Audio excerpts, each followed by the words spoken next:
Richard Branson, Michael Phelps, Justin Timberlake, James Carville.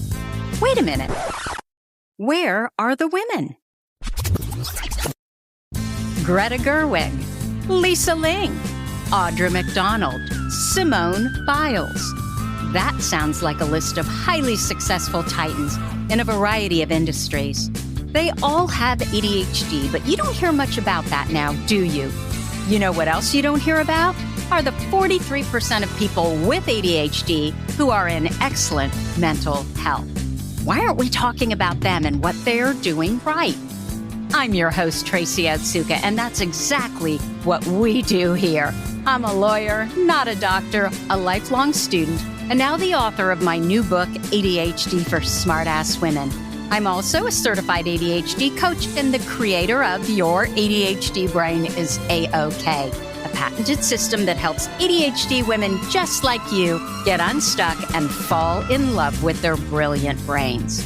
Here, we embrace our too muchness and we focus on our strengths. My guests and I credit our ADHD for some of our greatest gifts.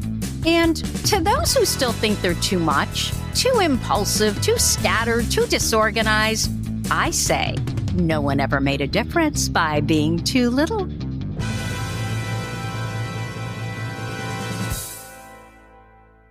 Hello, I'm Tracy Otsuka. Welcome to another episode of ADHD for Smartass Women. This week's topic is all about rejection sensitive dysphoria. You know, we've done several episodes on this subject, but it's literally been years since I've done a solo episode on RSD. So I thought now was a good time to revisit and update what we know about rejection sensitive dysphoria. So in 2019, when I first started researching RSD, I literally knew nothing about it. I'd never even heard about it.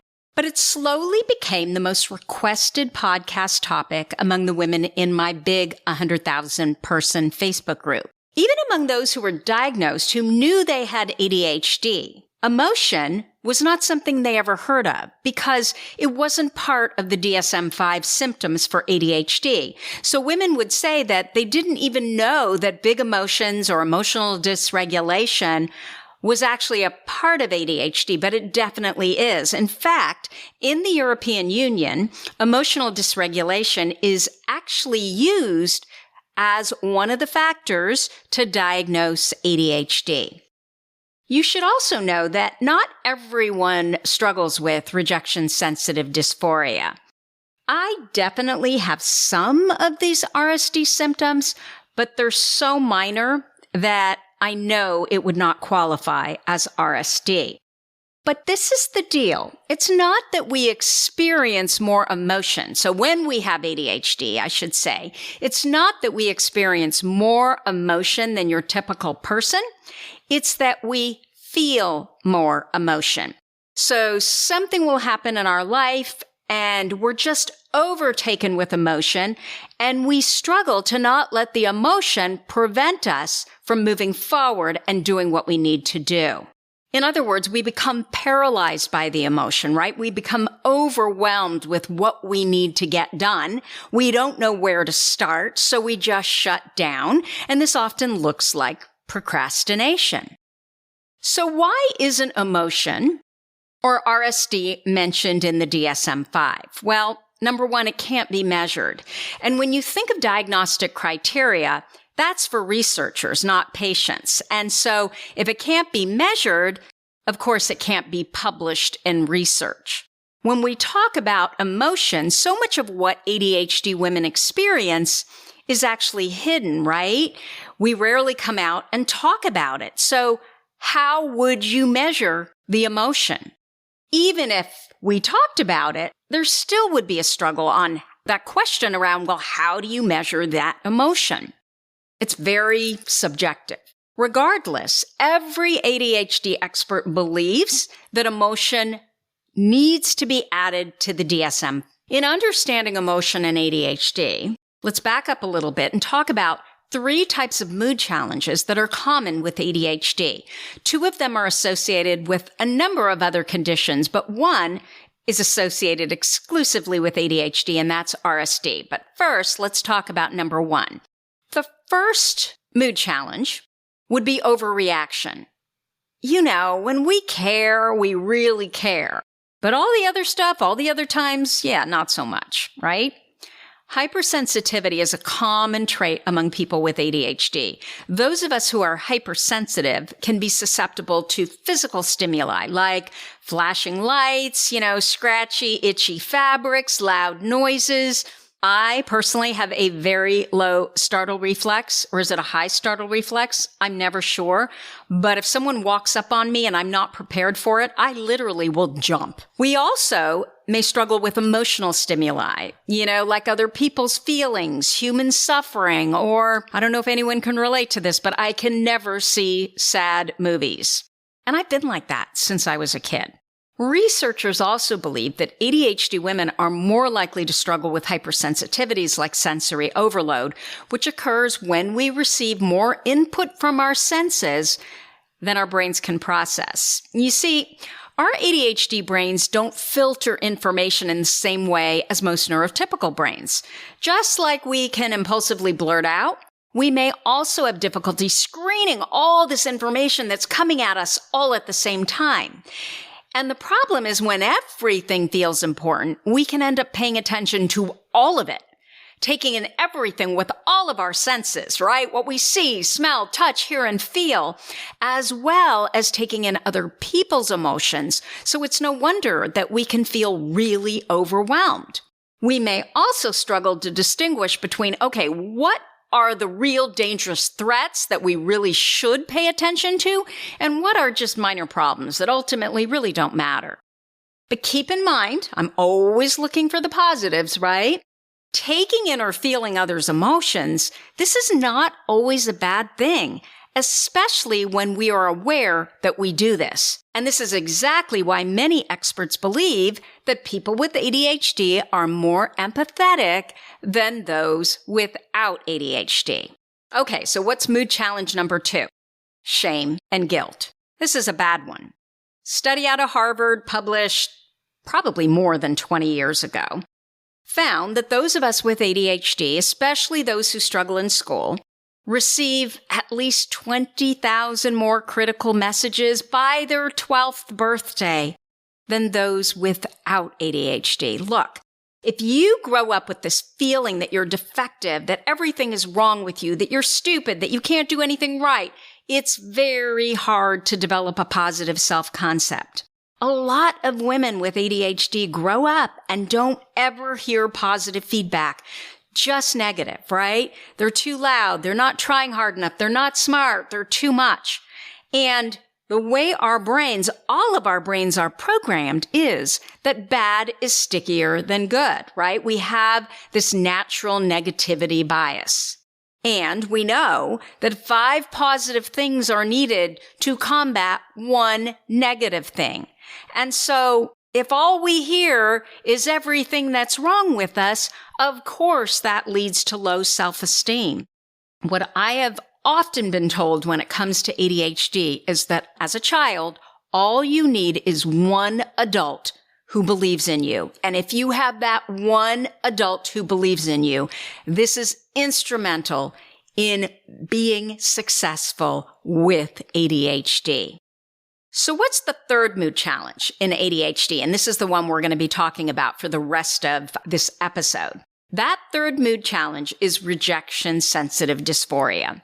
RSD is what we call it for short, the acronym. It was written about a lot 40 or 50 years ago, but then it was just completely forgotten.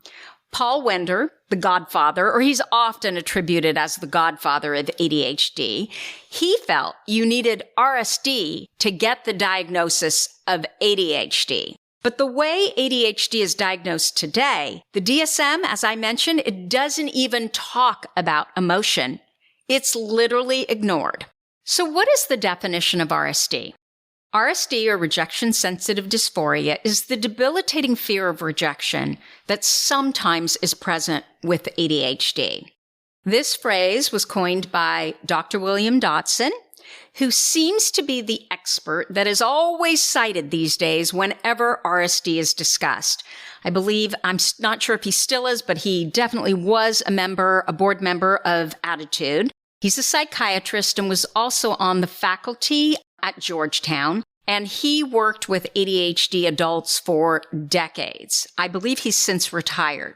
According to Dodson, it is the one emotional condition found only with ADHD. Also, according to Dodson, with rejection sensitive dysphoria, the person experiences extreme emotional sensitivity and pain triggered by the perception, real or imagined, of being rejected, teased, criticized, a disappointment to important people in their lives, disappointed in themselves when they fail to attain their own very high standards or goals. And so at the end of this podcast, I'm going to give you a little self-test that I found on Attitude's website that will help you determine if RSD is something that you may be struggling with. So with RSD, the pain is supposedly so extreme that those who experience it have real difficulty even describing it. So it's fitting that dysphoria in Greek actually means unbearable. I want you to hear how real women in our ADHD for Smartass Women community talk about RSD. And you should know that RSD is much more prevalent in women with ADHD than men, which frankly doesn't surprise me when you think about gender roles, social stereotypes, sexism. Yeah, it doesn't surprise me at all. Okay, this is what Leah said. My whole life, I've been more sensitive and never understood it. When I finally got diagnosed with ADHD 2 years ago and learned about it, this made me realize I wasn't crazy and it was real. Although I've ended friendships with people for perceived slights, which I realize now maybe wasn't as bad as I thought it was at the time, I also believe that everyone I meet absolutely hates me. It can be really hard because in so many parts of my life, I read people so well, but I can't read how they feel about me, or I constantly see it a lot more negatively. It also doesn't help that my mother has spent my whole life telling me what I was feeling was wrong and basically gaslighting me, which has made me not understand my feelings even more at times. Taylor said this, I people please to the point that I will hurt my own feelings over and over again so that no one makes me the bad guy. I'm really bad at enforcing boundaries because I hate the thought of someone else being mad, sad, or upset at me. It sucks feeling like a constant doormat. Sunny said this, I feel that no matter what I do, it's never good enough, and that I should have figured out a way to do more. It doesn't matter if it's work, home, kids, or whatever. Artie shared this. My RSD shows up as overly people-pleasing, way overworking at everything in my personal and professional life. In my professional life, it's especially bad, being overly perfectionistic to ensure that there's no place for criticism. Only going after jobs that are below my capabilities in order to make sure that I don't screw it up or get rejected. Downplaying my abilities, managing expectations by projecting low ones, dumbing myself down intentionally. Being casual, less professional in order to defer and ease colleagues' perception of threat in an effort to be less intimidating, and even talking people out of hiring me in my job interviews. Christina says, RSD has probably been the most debilitating part of my life, even more than the ADHD. It has and does stop me from committing to things, trying things, going outside my comfort zone, all because I'm always on high alert to be criticized, which is mortifying to me. I'm a perfectionist in the truest sense. I can do most things very well when I let myself, but if I think I will fail or feel like I'll look foolish, I won't do them. You know, I talk a lot about Fran in my book. She's amazing and probably the most creative person that I know. And this is what Fran said about rejection sensitive dysphoria. I grew up to win awards as an artist, actor, writer, playwright, and filmmaker, but all the while struggling with rejection and criticism, which is plentiful in the misogynist world of entertainment. The constant rejection and negativity finally crippled me, and I dropped out of the race. Usually, I know what a reasonable reaction to my action should be, but I expect the worst, just in case I get attacked. When it happens, I feel it most in my throat. It starts closing up, and I feel like I'm going to cry, but usually I can't. Stuck in that choked up state right before you cry, my go-to phrase is, "What did I do now?" The phone rings. What did I do now? Unexpected email. What did I do now? With RSD, there are two results depending on if you internalize or externalize the emotional response. So if you internalize it, which is what most women do, right? It can look like instant depression. Most psychiatrists are trained to see mood disorders like depression, right? But they totally miss the ADHD. So instead, these women will get diagnosed with bipolar disorder or depression, anxiety, borderline personality disorder. If we externalize our response, which is what most men do, that looks like an instantaneous rage, an angry emotional outburst, flash anger. 50% of people who are court-ordered to attend anger management treatment for road rage and domestic violence are believed to have unrecognized ADHD. So how else does RSD look in the real world? It can look like this. You're easily embarrassed. You are highly perfectionistic. Your standards are so high that no one can meet them, right? You put so much pressure on yourself to perform at such a high level. It can look like low self-esteem, negative self-talk, constant rumination, perseveration. In some cases, people with RSD may also think about hurting themselves, so it's really serious. Remember, 24% of all women diagnosed with ADHD have at one point in time attempted suicide. It can also look like anxiety, especially in social settings. But it's different than social phobia. My sense is that it can cause social phobia because you feel like a failure. You haven't lived up to your expectations or expectations you perceive that others have of you. So you withdraw and you stay away from social situations. RSD is often also misdiagnosed as social phobia. With social phobia, it's an intense anticipatory fear that you're going to say something embarrassing in public or you're going to be scrutinized severely. With RSD, the pain is different because it actually occurs after a real or perceived loss of approval, love, or respect. And the RSD episodes, they don't last very long as compared to depression. So you attend the social event, and then you're in your head beating yourself up, ruminating, and in a panic about whatever you feel you may have done wrong. And then you turn around and you ask your friends, you're mortified, and they usually don't have a clue what you're even talking about because they don't see it at all. According to Dr. Dotson, a third of those with ADHD, including kids, list RSD as the most impairing aspect of their ADHD. As I mentioned, I saw this in our group of ADHD women. They can be brilliant, accomplished, great in school, model employees, but at any moment, they can spiral down because they misinterpret something as a harsh rebuke of who they actually are. So what happens to women who experience a lot of RSD? Well, they can become people pleasers, right? They're often highly intuitive, so they know exactly what they should say and who they should be to obtain someone's praise and admiration. In other words, they become anyone other than their true selves. Women who experience RSD can have such a fear of failure that they abandon their goals or lose track of them altogether. And it's easy to imagine how resentful you would become or you could become if that's the case, right? They can stop trying anything new unless they're assured of success. They don't go on dates. They major in something they're really not interested in because what they're interested in is actually difficult and they're so fearful that they'll fail. They may apply for jobs that are all beneath their capabilities. They don't speak up in meetings or let anyone know about their ideas. They don't have friends. They don't live to their potential. These can be very bright people who do nothing with their lives.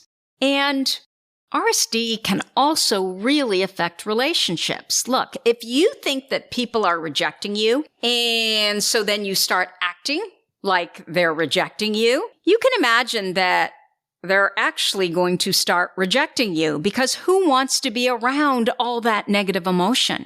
It becomes a self-fulfilling prophecy. If you constantly feel like you're under attack, over time you start to respond in a very defensive way, which is also really hard to be around. So are there any positive aspects to RSD? By now, you know, I'm always looking for the positives, and this one kind of floored me. And that's when I thought, well, maybe you should take this test, Tracy, because some of this sounds a little bit like you. RSD can create a desperate drive to overachieve and excel. It's perfect for us smartass women, don't you think? It can also cause that obsession with perfectionism, and we know there's no such thing as perfect. I don't care how hard you try. There's always something that can be better, right? Or can be made better. You may start to feel like an imposter. Outwardly, you look so successful, but you're constantly striving and achieving because it's never enough. And what if the world finds out what a true loser I really am? It's not true at all, right? But that's what you're thinking. You can end up feeling like a hamster on a hamster wheel because, again, drivenness is a form of hyperactivity. And although RSD isn't thought to be caused by trauma, I believe it's the byproduct of the trauma of having ADHD combined with developmental trauma, childhood trauma, right? As I often say in my experience, the women who struggle the most with ADHD also have trauma. So when I say positive, I guess what I mean is you may look outwardly very successful, but who really wants to live their life on this hamster wheel indefinitely? So how do you tell the difference between a mood disorder versus RSD with ADHD? In RSD, there's an actual reason for the mood change. So something happens that is upsetting to you that triggers the change in mood, and it happens instantly. And it ends just as quickly, usually in a matter of hours. So what can you do if you think you have RSD? Dr. Dotson doesn't believe that therapy works for RSD, but many of the women that I work with and that I connect with every single day have told me that they've had a lot of success with therapies that teach you how to develop strategies for recognizing and working with strong emotions. Those are therapies like dialectical behavioral therapy, or DBT. If you want more information on this, we have 2 episodes, excellent episodes, if I may say so myself, with occupational therapist Vanessa Gorelkin, or cognitive behavioral therapy, also called CBT, where you learn how to question your thoughts and behaviors. You know, we pause, right? You start asking yourself, okay, wait a minute, is this really true? What evidence do you have that this is actually true, like concrete evidence? The other things that women tell me do help them are things like practicing mindfulness, breath work, meditation, working on managing stress in their life, since this is directly tied to negative emotion. They can work on stopping the perfectionism, understanding that good enough is, right? It's good enough, which will help to stop you from not doing things because you're so worried that you won't be able to make it perfect. Recognizing again that there's no such thing as perfect, and you can't perfect anything unless you're working on it, right? Unless you're in action around it. That is the only way to make it more perfect, but it's never going to be perfect. I think what I've also noticed is that I can control my emotions by actually doing, by being in action. I'll do the thing. I'll look for the emotion that signifies that I'm proud of myself. And because that's positive emotion, it helps me reduce the negative emotion and get out of that funk, right? That negative emotion can cause. Dotson also believes that while early childhood trauma can make things worse, it does not cause RSD. And I would agree with this, but keep in mind that the symptoms of trauma and the symptoms of ADHD are very similar. Inattention, impulsivity, hyperactivity. So you have the ADHD symptoms, right, on top of the trauma symptoms. And so it just makes everything so much worse. What I've been told, though, by so many women with RSD is that just knowing what it is such a relief that it really helps, because these women finally understand that it's not all in their heads, which is what women are constantly told. They get that they're not defective, and it's just that they have a different brain that works in a different manner, and that RSD can be a symptom of ADHD.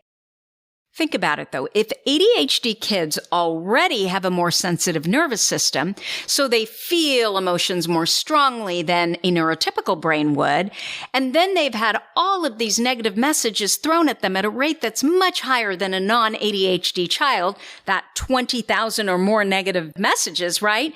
It's no wonder that all of this is going to take a real hit to their self-esteem. Also, according to Dotson, alpha agonist medications like guanfacine or clonidine actually help with RSD. These medications were originally designed as blood pressure medications, but they apparently do work. They're off-label. They do work for about 60% of people with RSD. And if you're part of that 60% where this medication actually works, it can be life-changing. And I know this for a fact. I have spoken to so many women where guanfacine or clonidine have worked for them, and they tell me it literally has changed their life. They can actually work on their executive functions because their executive functions are not so off. They tell me that they can actually start to work on their ADHD, start developing their executive functions, start developing systems and strategies because they are so much more emotionally regulated. Their nervous system is calmer, and the medication is responsible for that. There's also another off-label treatment. So again, it's not FDA approved for ADHD, called tranylcypromine, that some people have had success with in managing their RSD. Once I read about this drive to succeed and achieve, I thought, well, maybe I have this. Maybe I have RSD. But then I took this self-test, which I'm going to give you the questions to. And like all things ADHD, it's all about the degree of impairment, right? And after I took this test, I realized, no, I don't have it at all. And that's why I wanted to share it with you.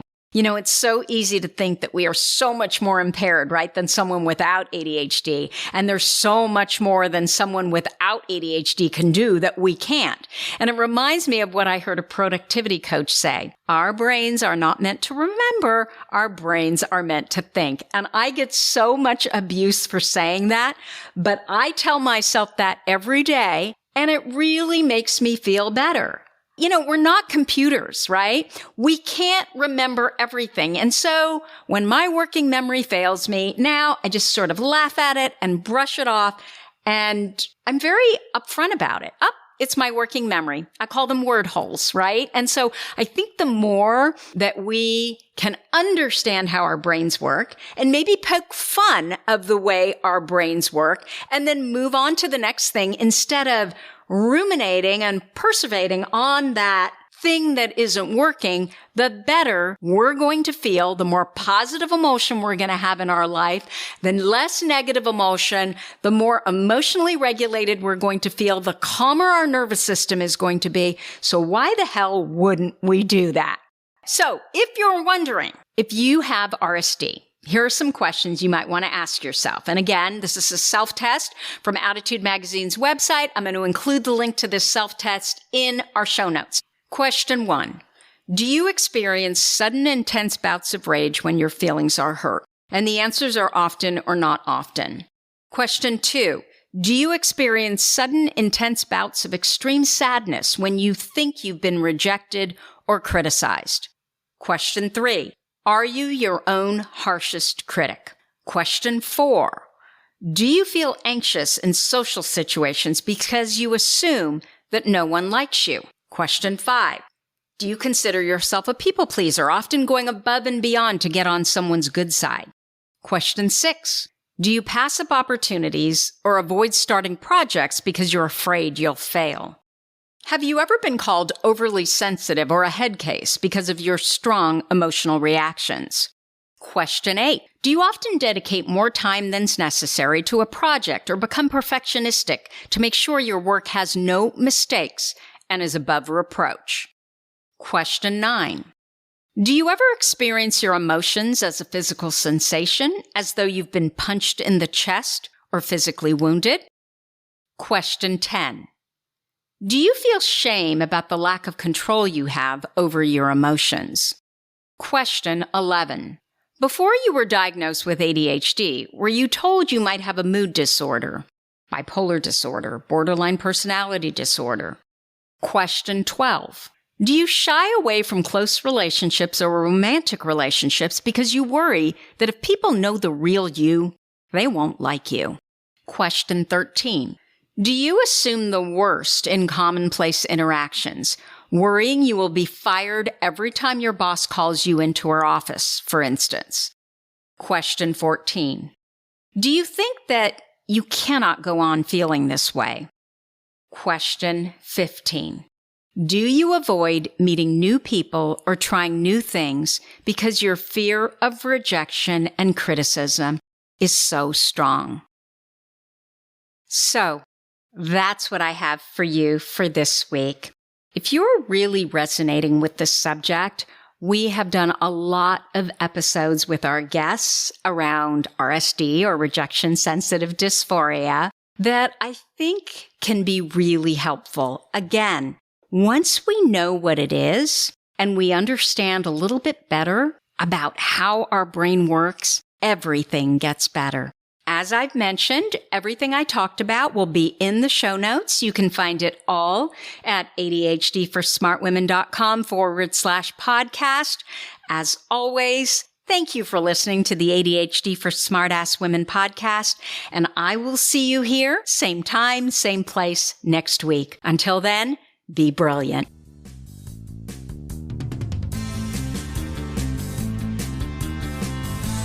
You've been listening to the ADHD for Smartass Women podcast. I'm your host, Tracy Otsuka.